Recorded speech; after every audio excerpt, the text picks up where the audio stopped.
என்பதுதான் கவிஞர்கள் எழுத்தாளர்களுடைய நோக்கமாக இருக்கும். அதுதான் வாசிப்பாளர்கள்ட்ட போய் சரியாக சேரும் என்பது அடிப்படையில் பெரியோன் என்ற இந்த நூலை என் அன்பிற்குரிய ஆசிரியர் பெருமகனார் ராஜராஜ சோழன் அவர்கள் எழுதியிருக்கிறார். அந்த நூலினை மதிப்புரை வழங்குவதற்காக அதே கம்பம் பகுதியைச் சேர்ந்த ஆசிரியர் பெருமகனார் கவிஞர் காவண்ணா ஜெகன்மாலா அவர்கள் பெரியோன் நூலுக்கு இப்பொழுது மதிப்புரை வழங்குவதற்காக வருமாறு அன்போடு அழைக்கின்றேன்.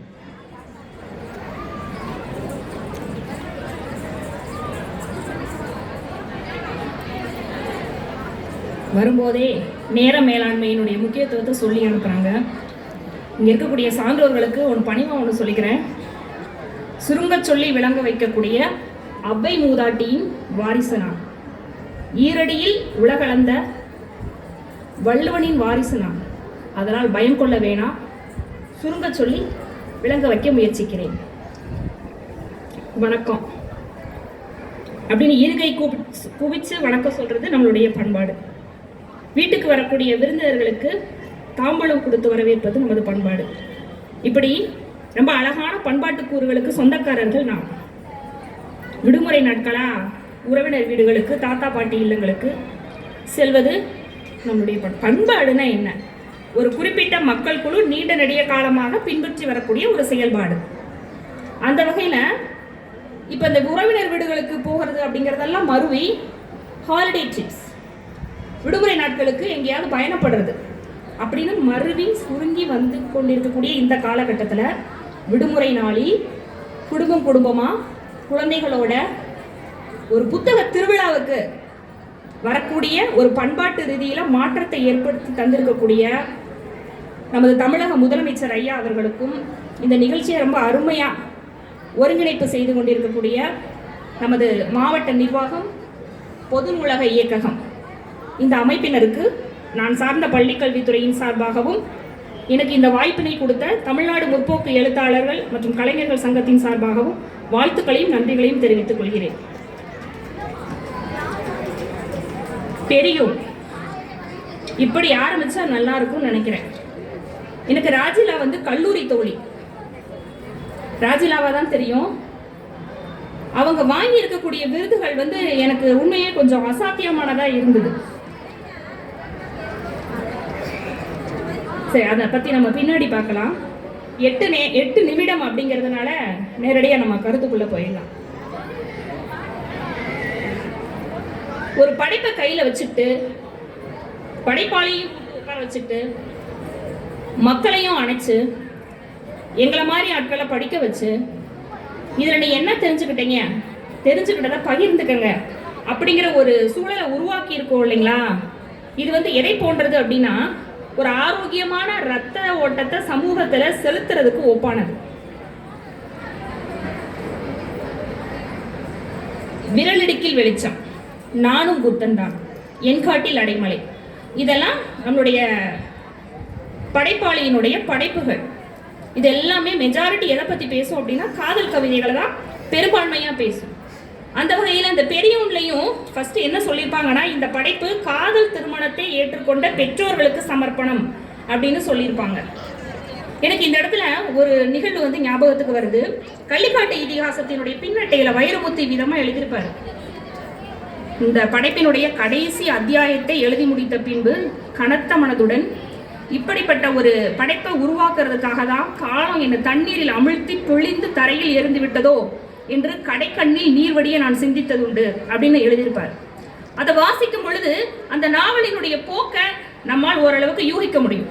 ஏதோ பாடுகளின் மத்தியில் வெற்றி அடைந்த ஒரு சூழல்.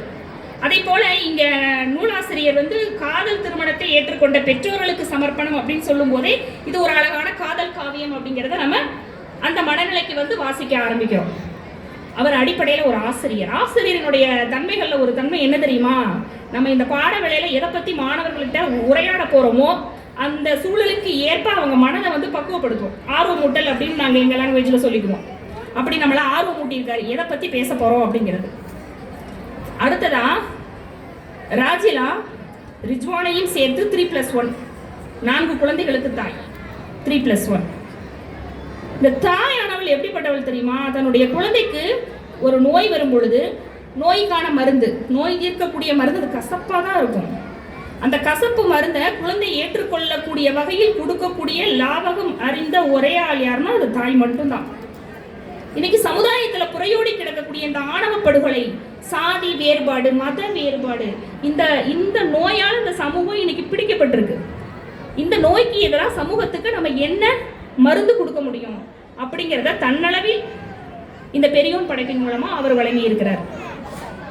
சரி, நாவலுக்குள்ள பயணப்படுவோம். இந்த நாவல் பாமரர்களினுடைய என்சைக்ளோபீடியா. எது தெரியுமா தோழமைகளே? பாமரர்களின் என்சைக்ளோபீடியா. டீ கடை பெஞ்ச்.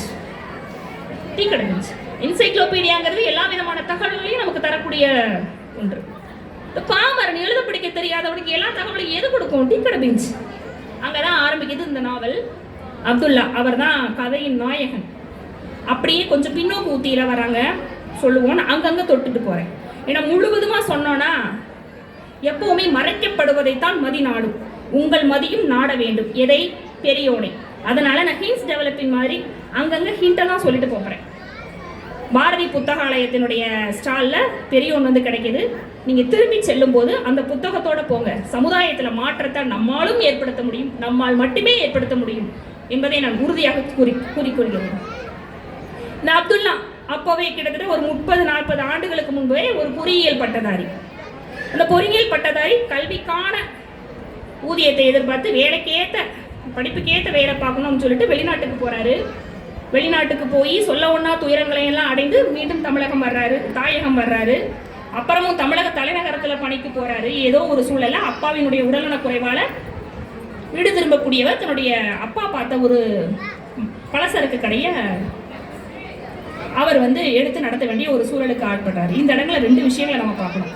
என்ன வளம் இல்லை இந்த திருநாட்டில், ஏன் கையேந்த வேண்டும் வெளிநாட்டில் அப்படிங்கிற கருத்தை இங்க அடிநாதமா வச்சிருக்காங்க. என்னதான் படிச்சாலும் நம்ம படிச்சது நமக்கு தான் பயன்படணும். வெளிநாட்டுக்கு போய் கஷ்டப்பட்டு அப்புறம் தான் பட்டதுக்கு பிறகுதான் புரியுது பலருக்கு. அடுத்ததான் அவர் சொல்றாரு, ஆஹா இவ்வளவு சிரமப்பட்டனே, நான் இங்க முதலாளியா இருக்கிறத விட்டுட்டு சம்பாத்தியத்துக்காக எங்கெங்கயோ போய் சிரமப்பட வேண்டியதாயிடுச்சே, நான் முதலாளியா என் தொழிலை பார்ப்பேனே அப்படின்னு சொல்லிட்டு இந்த அப்துல்லாங்கிற இளைஞன் சொல்லும் போது இளைஞனுக்கு அவனுடைய தகப்பனின் வாயிலாக ஆசிரியர் விதமா சொல்றாரு, அருமையானது. உன் மனசுக்குள்ள முதலாளிங்கிற எண்ணம் ஒரு நிமிஷம் கூட வரக்கூடாது.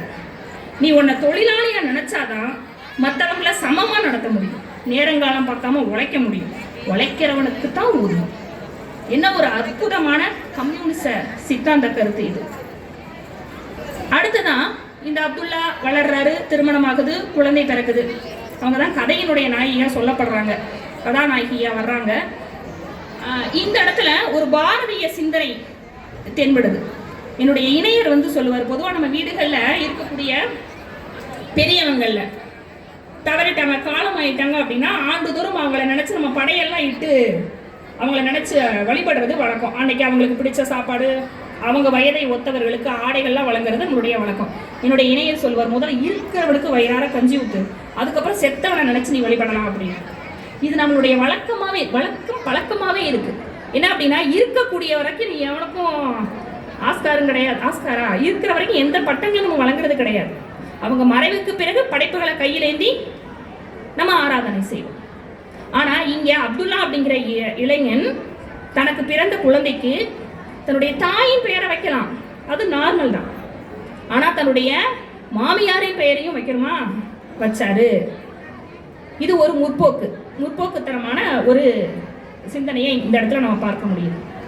அப்படியே வளர்ந்து வரும்போது இன்றைய இருக்கக்கூடிய திரைப்பட பாடல்கள் பலவற்றை நினைவூட்டக்கூடிய வகையில வளர்ந்து விட்டு தன்னுடைய பெண் குழந்தைய அரவணைக்கும் பொழுது தந்தைக்கும் தாயும் முதல் சார்ப்போம் அப்படின்னு தாய் மகளுக்கு இடையிலான பாசத்தை அப்படியே ஒவ்வொரு வரிக்கு வரி சொல்லிக்கிட்டே போறாங்க.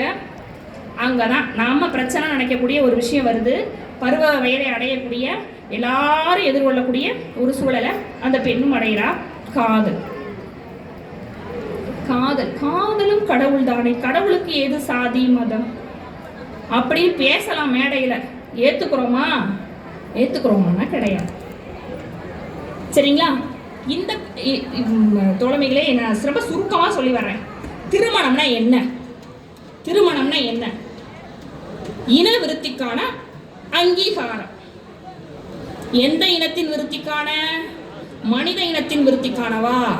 மனித இனத்தின் விருத்திக்கான அங்கீகாரமா இருந்த திருமணம் இன்று சாதி விருத்தி, மத விருத்திக்கான அங்கீகாரமாக எல்லை சுருக்கப்படுகிறது. அந்த எல்லையை மீறும் பொழுது, அந்த எல்லை கட்டுடைப்பு செய்யப்படும் பொழுது ஆணவ படுகொலைகள் நிகழ்கின்றன.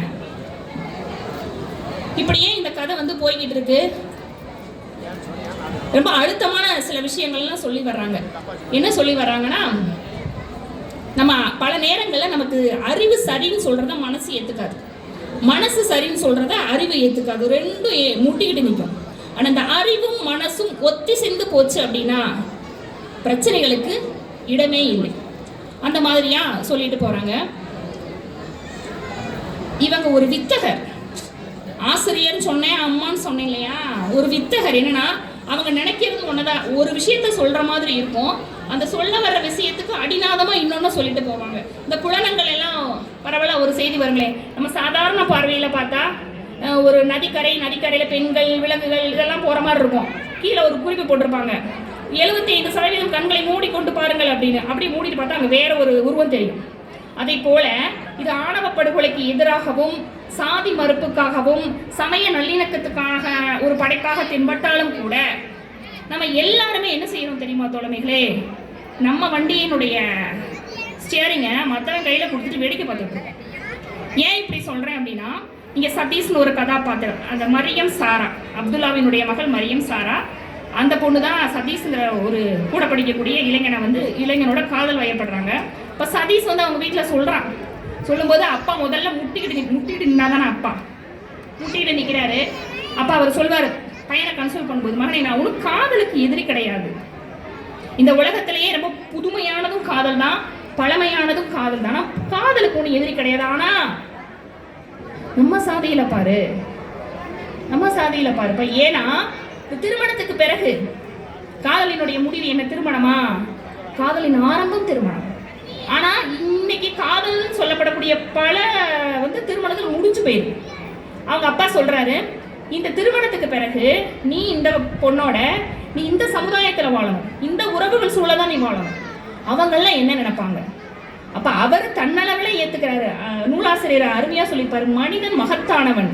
இந்த மனிதன் மகத்தானவன் அப்படிங்கிற வார்த்தைகளை யாரால பிரயோகிக்கப்படுத்த முடியும்? நிபந்தனையற்ற அன்புடைய ஒருவரால் தான் மனிதன் மகத்தானவன் அப்படிங்கிறத சொல்ல முடியும். அவங்க அப்பா அப்படிப்பட்டவர். அவர் தன்னளவுல மகத்தானவர் தான். அவர் எதுக்கு பயப்படுறாரு? தோழமைகளே, 2 வயசு 3 வயசு 4 வயசுல காது குத்தும் போது, தான் குழந்தைக்கு காது குத்தும் போது அது அழுகிறத பார்க்க சகிக்க முடியாம கண்களை திருப்பிக் கொள்ளக்கூடிய ஒரு தந்தை தான் அது பருவ வயதுல காதல் வயப்பட்டு ஒருத்தனை திருமணம் பண்ணிக்கணும் அப்படிங்கிற போது கழுத்து வெட்டி கூட கொள்றதுக்கு தயங்காம இருக்கிறாரு. இந்த முடிவை எடுக்க வச்சது யாரு? அவர் இல்ல, அவரை சூழ்ந்து இருக்கக்கூடிய உறவுகள் என்ற பெயர்ல இருக்கக்கூடிய XRY. அதைத்தான் இங்க சொல்லியிருக்கிறாங்க. நம்மளுடைய வாழ்க்கையை நாம வாழ்றது இல்ல, ஸ்டியரிங்கை இன்னொருத்தர் கையில கொடுத்துட்டு நம்ம என்ன செஞ்சுட்டு இருக்கோம்? வேடிக்கை பார்த்துட்டு இருக்கோம். அதனுடைய விளைவு தான் இது. அப்படின்னு ஒரு தனித்த பசு தனியா இருக்கும்போது அதை வேட்டையாடுறது ரொம்ப எளிமை அப்படிங்கிறத உணர்ந்து நம்மளை பிரிச்சு வச்சிருக்காங்க. யாரு?